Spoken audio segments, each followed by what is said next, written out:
Benchmark's mission during these early years of 2000 broadened into a school-based focus on the education of a child with broad-based learning differences. And I became very aware that the more articulated we could be about the child's learning profile, the clearer the instructional goals could be, and teachers could have a better handle on just what was driving what and how to bolster the challenges that they saw.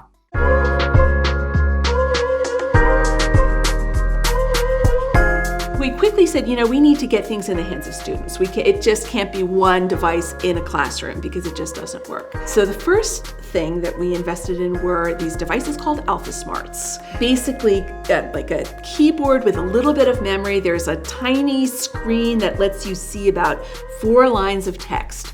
But it was enough that students, could practice their keyboarding, but then could type out brief stories, responses, and then you would hook it up to a printer, and then you would be able to see this printed piece of work. The ability to word process was really transformational for some students because they would struggle with handwriting, they would struggle with having to make corrections, and this, I think, was so empowering to them to see this clean copy that could be changed. To be able to cut and paste instead of having to erase, it opened up a whole new world for a lot of our kids when they were trying to edit. It freed them and it allowed them to not be afraid to take the risk and make a mistake to put something in writing. Being able to bring the internet into the classroom was huge when we were trying to do research and get the kids a variety of sources, and they could just pull from what they needed to, and they could find pictures. It just helped things move more smoothly and really opened up a lot of options for the kind of work that we wanted to do. At a young age, before anyone else was learning how to type, we were typing at Benchmark, which was sort of revolutionary. In college, I still had professors that wanted printed out, handwritten summaries of things you had read, things like that. So it was very innovative. And I think Benchmark has embraced their innovation. And I think that's what energizes us alumni, that Benchmark's just this forward-thinking, continuing to adapt place that goes back to your vision, your mission, changing the trajectory of students' lives. And Benchmark for sure has changed mine.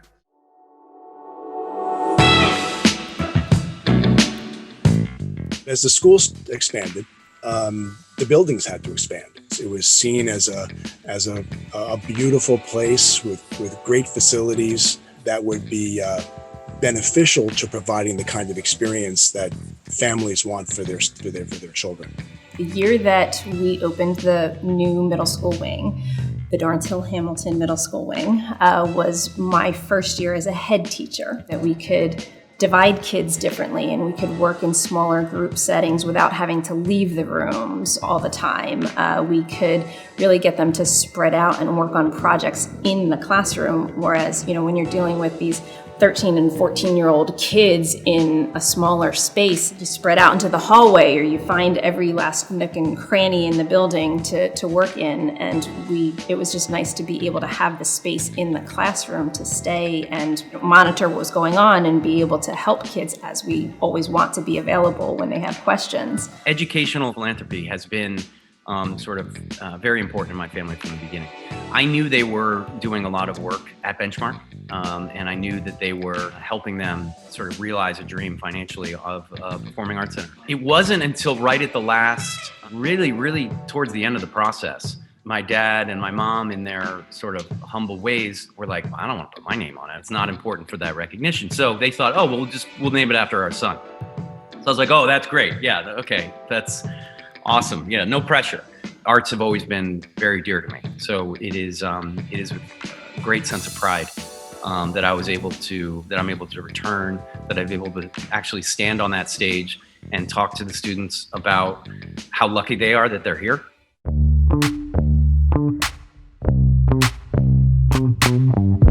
I worked very closely with Irene when she was approaching her retirement. And my experience in succession management in business was very useful to Irene and the board in determining Irene's successor. Irene was a powerhouse. I mean, she was tireless, amazing, brilliant. I mean, she really was someone to look up to, for all of us. And we all learned a lot from her, in the earlier years. And then when she stepped down and Rob took over, it was a very different approach to education. It was a very different approach to leadership. Rob had been working at Benchmark literally since the day he was born, I think. And he's done everything. He's been the yard man. He's been assistant to the camp counselors in the summer. When Rob first came to us at Benchmark, he had a master's and a PhD in literacy education from SUNY Albany. Rob had published widely in education journals on topics like decoding, metacognition, teaching literacy. Before he became head, Rob was assistant head of school and did things like leading the academic leadership team, going into classrooms, teaching lessons, and out of that grew the development of curriculum that impacted the teaching throughout the school. From the beginning of the school, we've been focused on helping students learn how to function most effectively in the world. And as far as I'm concerned, the most fundamental element of effective functioning is being present in the current moment.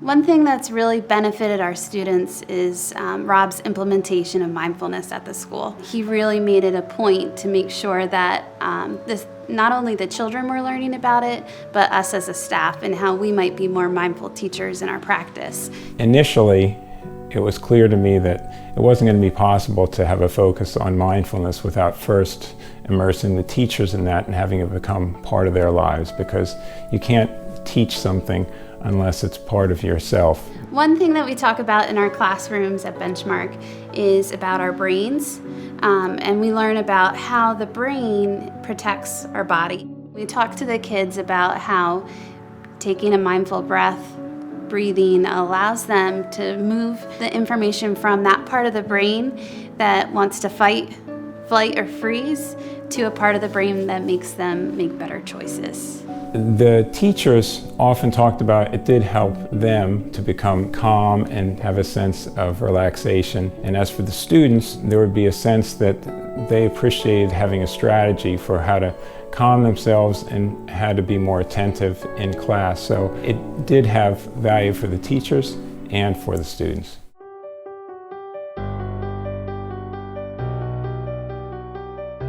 So over my lifetime, I've had the experience of knowing all the heads of Benchmark. When I was a student, Dr. Irene Gaskins was head of school.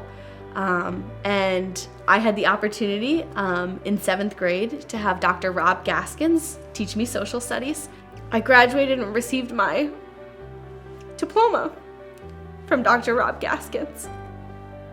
Summer of 2019, I then had the pleasure to interview under Dr. Rob Gaskins for a chance to come back. I, now being a teacher, get to see those transformations happening. Maybe it's from Monday to Friday, maybe it's September to June, or maybe it's from one year to the next. Having students realize that the teachers in front of them are there to support them and are going to work with them. We're never leaving their side. We had them 1 year, they're with us for a lifetime. I am a past parent, and my son Michael attended Benchmark from 2004 to 2010. The year that Michael really hit his stride was 4th grade. He had Teresa Scott, who is near and dear to my heart. They were totally in sync, and honestly, I think she designed lessons around things that were Michael's interest. As a surprise, when Michael graduated from college, I invited Teresa Scott to his graduation party, and Michael had no idea, and it was just so wonderful to see Michael's face when he realized that Teresa Scott was standing there. I think the best way for me to describe the typical transformation of a Benchmark student is to use the words of a former student of mine from my first class. I asked him in our final meeting to talk about his experience at Benchmark, and he said, "It's like this. At the beginning of the year, I was here, and now I'm here. And for every benchmark student, the here is different, but they're all transformed. And one of the reasons I love Benchmark is that we always celebrate the here, wherever that is. In the spring of 2005, my son was having some difficulties at school. We were so thrilled to have found Benchmark. We saw immediate change in Henry at that point. Finding a school and teachers and support that met him where he was and recognized what his strengths and his challenges were was really, really important. And he thrived in that environment. Benchmark's commitment to continual growth and learning and excellence has helped it to stay at the forefront of education, and that's really exciting. And that's been true whether it's the instructional program or other elements of the school. What our intention has been is to think about how do we facilitate the student, parent, and staff experience, and how do we advance the mission of the school.